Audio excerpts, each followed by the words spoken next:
Michigan's Brady Hoke is coming up next. And Brady, of course, came in at the same time as Jerry Kilded. Both were first-year head coaches to the Big Ten last season. And it was a quite better year at Michigan. I mean, 11 wins and a Sugar Bowl victory. Way better than anyone thought he would do. Well, just a tremendous coach. I've been following him since his days at Ball State.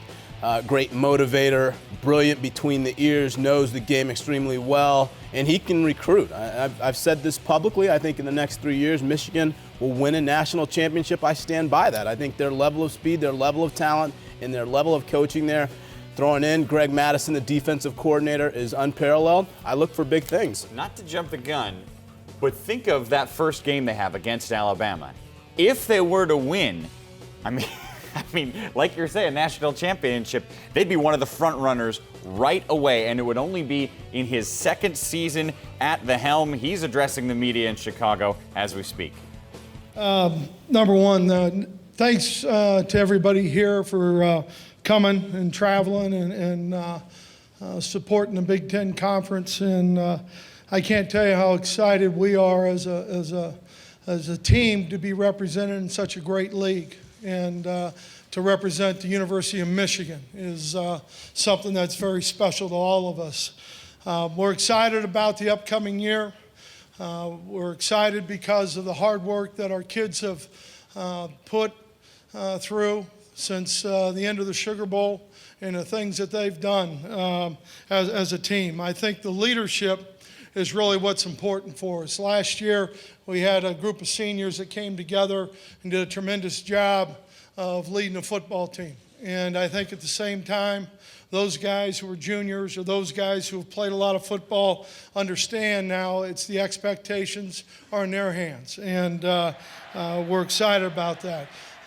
We had a disappointing year a year ago when you do not win the Big Ten championship. In Michigan, we have not won that championship since 2004. So we have direct goals ahead of us and what we want to do, and we're excited about that. Our schedule is one that is a great opportunity and a great challenge for us. We play 10 out of the 12 teams are bowl teams. We play 5 of those teams on the road. And so for us, it's going to be a great challenge and a great opportunity. Our focus and how we approach each day and how we as a team have the work ethic and the commitment and the accountability and respect and the trust for each other.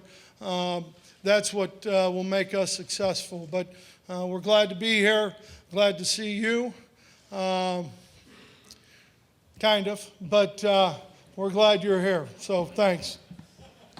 With that, we'll open it up to questions. Right up here on the left. At least according to the media, you're the favorite in the league. After 1 year, you guys are perceived to be back. What do you think of that?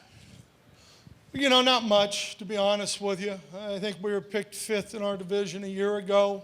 I know in the 1997 team, I think preseason was picked right inside the top 25 by a lot of people, and that ended up being a pretty good football team. But we don't put much stock in that. You know, it's like anything else, and life's the same way. It's not where we start, but it's where we finish.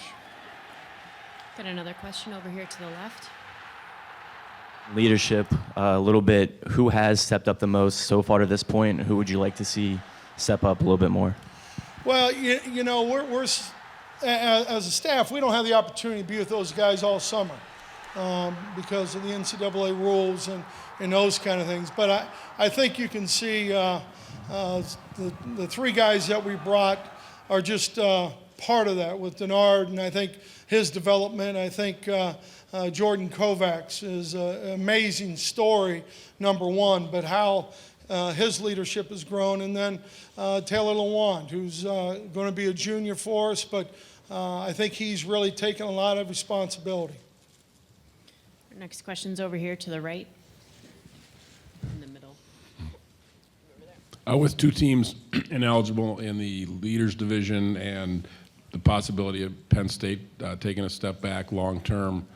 Is there a competitive balance issue, do you think, in the league? And then is there a fairness issue, consequently, that needs to be rectified? Well, I think the only thing I can tell you is, this is such an unbelievable circumstances, and I'm sure Commissioner Delaney and everyone else, you wouldn't see this coming. But at the same time, life's not fair, and whether it's fair or not, it doesn't matter. We have a schedule to play. Our focus is on the University of Michigan, and that's what we're going to keep focused on. Next question right there in the right. Brady, how have you and your staff reacted to the sudden availability of Penn State players? To be honest with you, we kind of made a decision. I'd be lying if I didn't say we didn't look at the roster to some degree, but we've kind of made a decision that we're going to stay and recruit the guys and keep our business our business.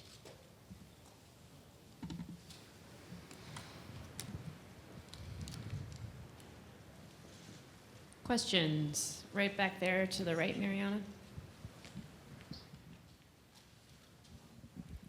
Can you talk a little bit more about Jordan and what you expect of him in leading the defense coming up this season? Well, he's a guy who had to walk on twice to play at Michigan. And I think because of his love for his teammates, his love for the game of football, his intensity, how he approaches every day from a work ethic standpoint to being a great teammate. And that's what we talk about every day. And he is truly one of those guys that is a terrific teammate. His development as a player, we're very fortunate. He's a very instinctive guy, a very smart football player, and I think his teammates see that. Mariana, we got a question way back in the back there.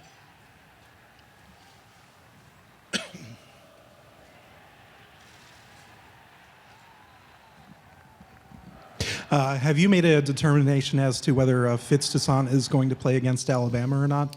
No, both of those young men, they're obviously there's a standard of performance we expect at Michigan from an academic standpoint to a community standpoint and to an athletic and a competition standpoint. And we have, they're right now indefinitely suspended. They're going to pay the price for poor judgments, which a lot of 18 to 23-year-old kids make, and then we'll make a decision down the road.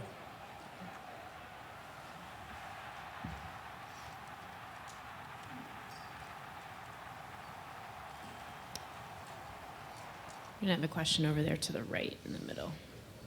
What do you see or expect to see out of Denard Robinson this year? Well, I think when you look at it and going through spring and just his overall concepts-wise, when you look at the offense, I think that's much better. And from the point of our terminology and what we call things, and I think it's had an opportunity for Al Borges to maybe grow a little bit more within the offense. And I think from that point of it, and then probably more specifically, is how he has really become a guy that you can count on when it comes to leadership, and how his work ethic is and those things that he's done.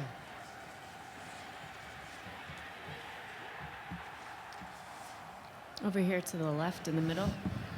You've spoken about this before, but you decided to take your team, or a good chunk of your team, out to the West Coast to go through sort of a Navy SEALs training session. What precipitated that decision? What'd you see him get out of it?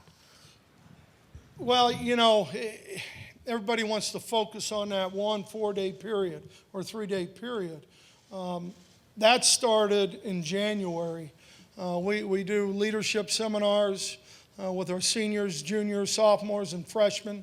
The seniors are a little more encompassing to some degree, and we did it at Ball State. Our strength coach, Aaron Wellman, and I've kind of came to this after 2 years of being at Ball State and trying to really grow our leadership. And it's just part of that seminar or whatever you want to call it. And I think, with our guys, it was something that they learned a lot about themselves, number one, individually, which is important. And secondly, they learned about themselves as a senior class.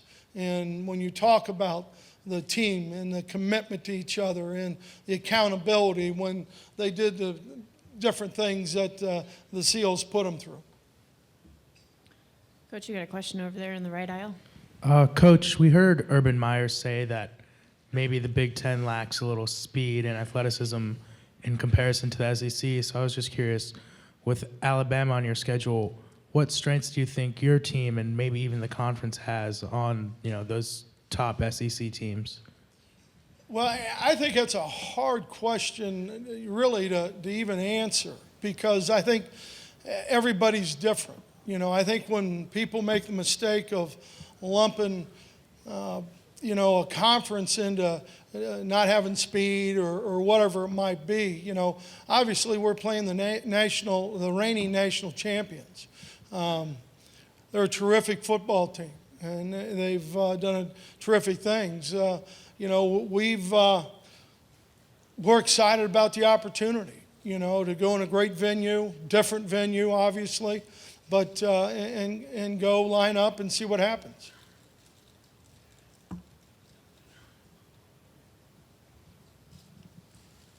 You mentioned Alabama. Talk a little bit more about your non-conference schedule. Well, I think, obviously September 1st is a day that most people in this room understand that great game that we'll play down there. And it's a real privilege to have Troy Calhoun in the Air Force Academy come into Ann Arbor because of, the significance of those kids who are out there for Air Force and their duty to country. I think UMass is a moving up program and new head coach. And then obviously the great national rivalry we have with Notre Dame, playing them down in South Bend at night. So we're excited about the non-conference schedule. Any other questions for Coach Hoke? We've got one right up here in front on the left.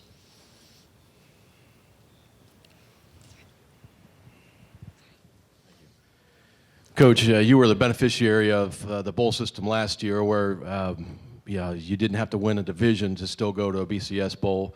How would you feel if you were on the tail end of that at some particular time? Probably not very good. But it was out of our control. We don't control that part of it. So I wouldn't feel very good about it.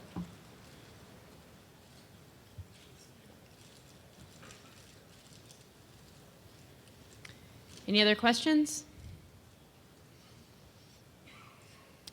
All right, seeing none, we'll cut you loose, Coach. Thank you so much. Thank you. Thank you very much.